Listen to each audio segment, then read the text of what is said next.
Hey, congressmen, senators, Obama, how about Mr. Bush? Or should I say President Bush? How about this? What is taking you guys so long to figure out how to fix our economy? What are you guys thinking?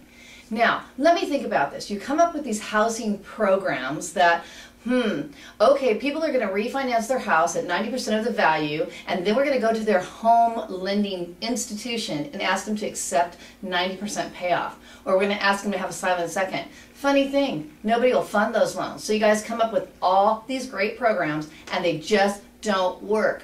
Why don't you go to people in the industry, people like me, I've been doing mortgage loans for like 22 years, or go to somebody else who's been doing them for 20 or 30 years. You know what? People in our office are walking around thinking, how stupid is our government? Come on now, you guys. It's not that difficult. If you're lowering the interest rates now for people who are buying homes, why not help the people who are in the homes? Help the American public stay in their homes. If you're dropping the interest rate to 4.5% or 5% for someone to buy a home, why not take every single mortgage in America and drop the interest rate by 1.5% to 2%? Here's a good example. My house payment was down at 5.125. I was paying about $3,200 a month. All of a sudden, after 3 years, my adjustable rate mortgage went up to $6,500 a month. I contacted my lender for a loan modification, and they laughed at me and they said no. And you know what? My payment almost doubled in price. And I can't handle that payment. So you know what? If my payment went back down to the start rate, and you know what the interesting thing is?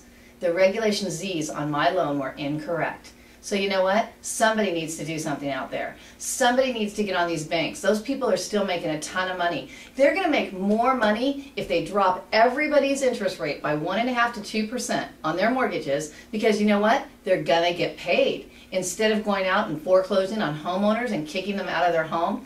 Do you know how much it costs to foreclose on a homeowner? Okay, first of all, you're not paying your house payment for what, 4 to 6 months before the foreclosure? Then they have to send somebody out there to kick the people out of their home. Then, most of the time, the people thrash the house. They take every appliance they can think of. I've seen houses with holes in walls. Everything you can think of. Toilets missing, floors broken up. Come on now. It's going to cost a bank, what? $30,000, maybe $40,000 sometimes to fix up a house, or are they going to sell it as is and it's going to sit on the market for a while? You guys, wake up. What are you thinking? If homeowners are buying homes at 4.5% to 5%, if you didn't drop everybody's interest rate just to 4.5% to 5%, I'm not saying that.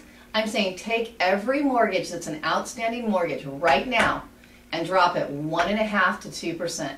Somebody who's at 9%, drop them to 7%.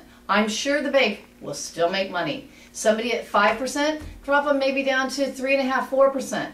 They're still not going to spend the money that it costs them to foreclose on a homeowner. So think about it. It's not that hard. Drop the interest rates, because you know what? If my house payment went back down to $3,500 a month, I'd go Christmas shopping. That would spur the economy. It's not that hard. Come on, you guys. Wake up.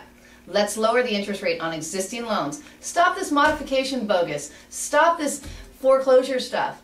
Go ahead. Help people make their house payments. Help them spur the economy. Wake up, America.